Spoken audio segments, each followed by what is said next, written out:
Apa yang dimaksud dengan tingkat organisasi kehidupan? Tingkat organisasi kehidupan adalah tata urutan atau hierarki penyusun kehidupan yang dimulai dari molekul, sel, jaringan, organ, sistem organ, individu, populasi, komunitas, ekosistem, dan bioma. Jadi urutan tingkat organisasi kehidupan mulai dari yang terkecil sampai yang tertinggi adalah molekul, sel, jaringan, organ, sistem organ, individu, populasi, komunitas, ekosistem, dan bioma. Tingkat organisasi kehidupan yang paling kecil adalah molekul. Molekul adalah kumpulan dari dua atom atau lebih.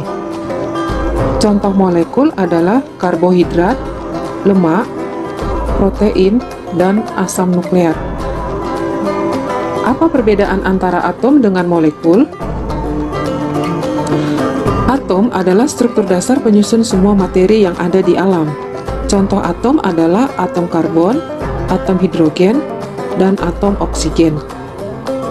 Karbohidrat, lemak, protein, dan asam nukleat disusun oleh beberapa atom. Salah satunya adalah atom karbon, hidrogen, dan oksigen. Atom karbon, hidrogen, dan oksigen akan membentuk molekul yang terdapat di dalam karbohidrat, protein, lemak, dan asam nukleat. Semua molekul yang 4 tadi dapat kita temukan di dalam organel sel, yaitu misalnya di mitokondria dan badan Golgi. Tingkat organisasi kehidupan yang kedua adalah sel. Apa itu sel? Sel adalah unit terkecil dari tubuh makhluk hidup. Ada beberapa contoh sel yang biasa kita kenal, yaitu sel hewan dan sel tumbuhan. Contoh sel hewan adalah sel darah merah. Contoh sel tumbuhan adalah sel rambut akar. Sel darah merah berfungsi untuk transportasi atau peredaran oksigen dari jantung ke seluruh jaringan tubuh. Sel rambut akar berfungsi untuk menyerap garam-garam mineral dan air dari dalam tanah. Tingkat organisasi kehidupan yang ketiga adalah jaringan. Apa itu jaringan? Jaringan adalah kumpulan dari sel yang memiliki ciri dan fungsi yang sama. Ada 4 macam jaringan pada tumbuhan, yaitu jaringan meristem, jaringan epidermis, jaringan pembuluh, dan jaringan penyokong. Jaringan meristem adalah jaringan yang sel-selnya selalu aktif membelah. Jaringan meristem yang terdapat di ujung akar dan di ujung batang disebut jaringan meristem apikal. Jaringan meristem yang terdapat di kambium disebut jaringan meristem lateral. Jaringan meristem yang terdapat di antara jaringan dewasa disebut jaringan meristem interkalar. Jaringan epidermis adalah jaringan yang berfungsi sebagai pelindung jaringan yang terdapat di bawahnya. Karena itu, jaringan epidermis biasanya berada pada permukaan atas dan permukaan bawah daun. Jaringan pembuluh pada tumbuhan terdiri atas xilem dan fluem. Xilem berfungsi untuk mengangkut air dan zat hara dari akar ke daun. Fluem berfungsi untuk mengangkut hasil fotosintesis dari daun ke seluruh tubuh tumbuhan. Jaringan penyokong berfungsi untuk menyokong tubuh tumbuhan. Contoh jaringan penyokong pada tumbuhan adalah jaringan sklerenkim, jaringan kolenkim, dan jaringan parenkim. Ada 4 macam jaringan yang terdapat pada hewan tingkat tinggi dan manusia, yaitu jaringan epitel, jaringan otot, jaringan saraf, dan jaringan darah. Jaringan epitel berfungsi untuk melapisi atau menutupi permukaan tubuh dan menyusun bagian terluar organ. Jaringan saraf terdiri atas sel-sel saraf yang berfungsi untuk menerima serta merespon rangsangan. Ada 3 macam jaringan otot yang terdapat pada manusia, yaitu otot polos, otot nuri, dan otot jantung. Jaringan darah terdiri atas plasma darah dan sel-sel darah. Tingkat organisasi yang keempat adalah organ. Organ adalah kumpulan dari jaringan-jaringan yang berbeda-beda dan memiliki fungsi tertentu. Contoh organ pada manusia adalah jantung dan paru-paru. Organ jantung berperan untuk memompa darah. Organ paru-paru berperan untuk pertukaran oksigen dan karbon dioksida. Contoh organ pada tumbuhan adalah daun, bunga, dan akar. Daun untuk pertukaran gas, bunga untuk perkembangbiakan, dan akar untuk menyerap air dan garam mineral. Tingkat organisasi kehidupan yang kelima adalah sistem organ. Sistem organ adalah kumpulan dari beberapa organ yang memiliki fungsi tertentu dan saling bekerja sama. Contoh sistem organ pada manusia adalah sistem peredaran darah, sistem saraf, sistem pernapasan, sistem pencernaan, sistem rangka, dan sistem muskuler. Sistem pernapasan terbentuk dari kerjasama organ hidung, faring, laring, trakea, bronkus, dan paru-paru.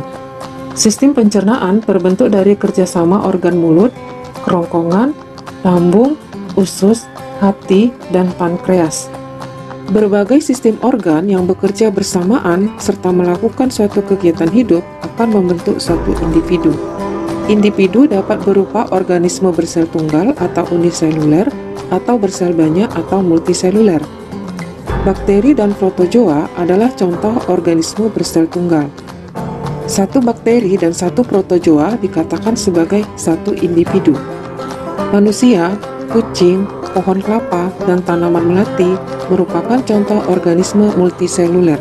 Organisme multiseluler terbentuk dari sistem-sistem organ yang bekerja sama dalam satu kesatuan. Seorang manusia, seekor kucing, sebatang pohon kelapa, dan setangkai tanaman melati juga dikatakan sebagai satu individu. Jadi individu itu adalah satu makhluk hidup tunggal. Tingkat organisasi kehidupan yang ketujuh adalah populasi. Populasi adalah kumpulan dari individu-individu yang sejenis yang terdapat pada suatu tempat tertentu. Nah, yang perlu diingat di sini bahwa populasi itu adalah individu yang sejenis. Murid-murid yang berada di sekolah dinamakan sebagai populasi manusia. Kumpulan rumput yang ada di halaman sekolah dinamakan populasi rumput. Kumpulan belalang dinamakan populasi belalang. Kumpulan kucing dinamakan populasi kucing. Tingkat organisasi yang kedelapan adalah komunitas. Komunitas adalah kumpulan berbagai macam populasi makhluk hidup yang hidup dalam suatu wilayah tertentu. Contohnya di rumah. Di rumah itu ada manusia, ada kucing, ada bunga. Nah, jadi rumah itu sudah termasuk sebuah contoh komunitas. Kenapa? Karena di dalamnya terdapat kumpulan berbagai macam populasi, yaitu populasi manusia, populasi kucing, populasi bunga, dan populasi yang lain. Tingkat organisasi yang kesembilan adalah ekosistem. Ekosistem adalah hubungan timbal balik antara makhluk hidup dengan lingkungannya. Di dalam ekosistem terdapat faktor abiotik. Ada tanah, matahari, air, dan oksigen. Di dalam ekosistem juga ada makhluk hidupnya, yaitu ada produsen, konsumen, dan pengurai. Makhluk hidup di dalam ekosistem termasuk faktor biotik. Tingkat organisasi kehidupan yang ke-10 adalah bioma. Bioma adalah ekosistem daratan utama di bumi yang dipengaruhi oleh iklim. Contoh bioma adalah bioma padang rumput, bioma tundra, bioma taiga, bioma hutan hujan tropis, dan biasanya di bioma itu terdapat tumbuhan yang dominan dan hewan yang spesifik.